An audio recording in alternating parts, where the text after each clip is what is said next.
Today is Saturday, April 18th, and I have to work in the ICU today. Amid the coronavirus pandemic, we as anesthesiologists are having to work more in the ICU now. And so today is that day for me. And I figured I would give some information about what it's like in the day of the life. So it's about 5 o'clock in the morning, and I just woke up. So with that being said, the first thing I need to do is I need some coffee.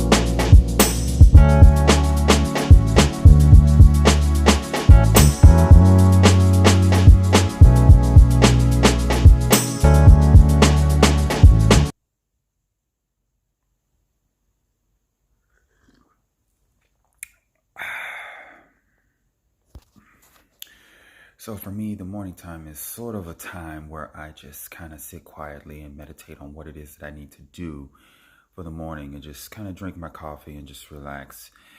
You know, another thing I think is also something that I do in the morning a lot is I'll do something called continuing medical education. Continuing medical education is something that all physicians have to do in order to keep up with all the things that we learn over the years. You know, you go to medical school, you go to residency, but obviously with the advent of time, more things come out and you have to stay fresh. So most of the governing bodies for board certification agencies, which are like the people that are responsible for saying you are an expert in whatever area you practice in, you have to stay abreast on all the updates. So I typically will do that, or, you know, I'll just do what everybody else does, which is just check my Instagram, check my Facebook, and just kind of get my mindset together to attack the day. So I got a pretty simple morning routine. I'm sure many can relate. So sometimes I'm not a morning person, but we make it work. Another fun fact, something that many of you may not be aware of is that I'm what you call an independent contractor, which means, you know, obviously I'm an anesthesiologist, but in terms of the way we work, you would typically find an anesthesiologist working in either an academic practice, or you would find an anesthesiologist working in a private practice, or you'd find people like me, which are independent contractors. Essentially what an independent contractor is someone who has sort of broken away from the traditional model of working in one hospital. And basically what I do is I negotiate the terms of an agreement with hospitals that require anesthesia services, whether they are hospitals that are short-staffed or those hospitals that have an increase in their census. And basically you take the time to negotiate the terms of the agreement and you agree independently. So basically that makes me my own small business. And I'll explain in a different video exactly how that came to be and how I'm very, very satisfied with that. But all of that to say, I work away from home. And another thing I have to contend with today is the fact that it's mid-April and it's snowing outside. Ain't nobody got time for that. All right, we are hydrated, we are caffeinated, and now it's time to head out.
it to work in one piece. And one of the last things that I do before I get out of the car is I pray. And I'm not sure if many of you are prayerful, but I believe in the power of prayer. And not that I'm super religious, but I think it's important to have a good mindset before you go into work. And I find that praying and really just taking that moment to just ask God to be with me and to be with my patients and to allow for me to be able to bring back all the things that I need to remember and to be kind to people just really kind of sets a tone for me during the day. So I'm going to pray and get out of this car, and I'll show you some snow on the way in.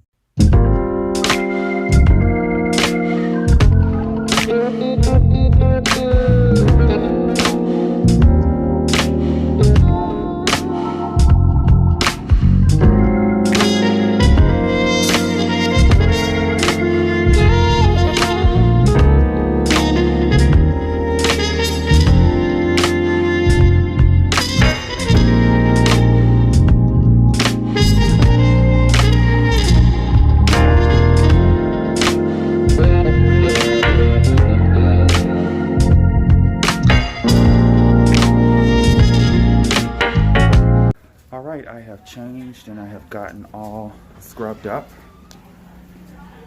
We now have to wear a mask all the time, so if you can't understand me, I apologize for that, but this is now a mandate, unfortunately, with the COVID-19 situation. So I'm heading to the unit.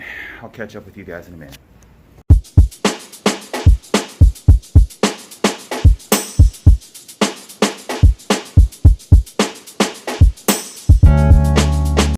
All right, so I have come in, I have changed, obviously.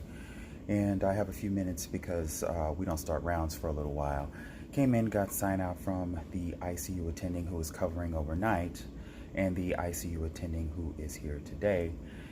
And so now I'm relaxing by the window before we get ready to start the day. I'm sure there are many of you who are probably wondering exactly where I am. I am in New Hampshire. And this is my first time coming to the state, and I have been actually really pleasantly surprised. People here have been so hospitable and so nice. I'm at a smaller community hospital, which is a bit different than my previous experiences in academic medicine and in larger community hospitals, but it's been pretty good. Otherwise, right now, I've also gotten sign out from a colleague who covered the night before. Right now, I'm responsible for covering the codes. So we walk around with this thing called a code pager. And basically, if you could imagine what a code is someone has a code blue. I'm sure many of you are familiar with that. This pager beeps, and anytime this pager beeps, I have to go running because that means that somebody's in trouble. That means that somebody could potentially die. So we have to do all the things you see on TV, chest compressions, epinephrine, defibrillate, clear, all those sorts of things that you guys are used to seeing. So I'm responsible for this for the next 12 hours, and I'm also responsible for helping out the folks in the ICU to do procedures and these sorts of things. There are lots of procedures that happen in the ICU, namely things like what we call central lines, which is essentially large bore IV access that happens in the neck, and there's an entire sort of dramatic sterile procedure that has to happen in order to do that, and things called arterial lines, which are invasive ways for us to know what the patient's blood pressure is a lot more accurately than a blood pressure cuff. So I am there to help those guys out and really just to make sure that no one dies in the hospital if I can help. We've been pretty lucky here in New Hampshire that the COVID-19 pandemic hasn't been nearly as robust as, say, other areas like Louisiana and New York, etc. Although we do have some patients in the ICU right now who have COVID-19, it is not nearly as robust as other areas. So in that way, this area of the country has been super blessed. And I think that's primarily due to the fact that there is sort of organic social distancing here because population density is less, it's more of a rural area, and they just really lucked out. So while we still have the same concerns as a lot of other medical centers, we certainly aren't seeing as much of a large, robust volume here in New Hampshire, primarily because of those factors. With that being said, I will catch up with you guys. Oh, and I wanted to sort of point out, I'm sure you're probably wondering, things about showing patients, etc. That will not happen in this video. Many of you are probably aware of HIPAA, which is the Health Information Protection Act for patients. So we have to protect patients in terms of their privacy. We have to ensure that we value that above all else. So you will not see any patients in this video. You will not see any information regarding any sort of identifiers for patients. So we take that super seriously in medicine, so it won't happen. So you'll see me primarily, and we'll talk about the things that we do, but we will not give any indication as to any sort of thing that would allude to showing a patient's likeness or patient information that could identify them. Otherwise, I'll get back to you in a little bit. All right, so I'm back. We just finished rounds in the ICU, and I guess I should probably start with exactly what we mean by rounds, because under normal circumstances, anesthesiologists actually don't even do rounds because we take care of patients one by one. But since things are a little bit different because of the whole pandemic issue and we're working in the ICU, I'll explain that to you. So basically in the ICU, you could imagine there is what we call an interdisciplinary approach to care in the ICU, which basically means, in layman's terms, that there are many people in many different roles that are required to function in a team approach to take care of these patients. So that would include, in this case, an ICU doctor, an anesthesiologist, a pharmacist, and nurses. Nurses obviously being the backbone of that care because they are with the patient more than any of us, and we basically sit down and put our heads together and come up with daily plans for each patient. So really that is what rounds are. So we go with each patient one by one and we talk about all the particulars from head to toe of that person and come up with plans to ensure that the person is getting a complete care plan for that particular day, and whether they are progressing or not, and sort of basically what the overall arching issues are with the patient, and coming up with a way to sort of go through those things systematically.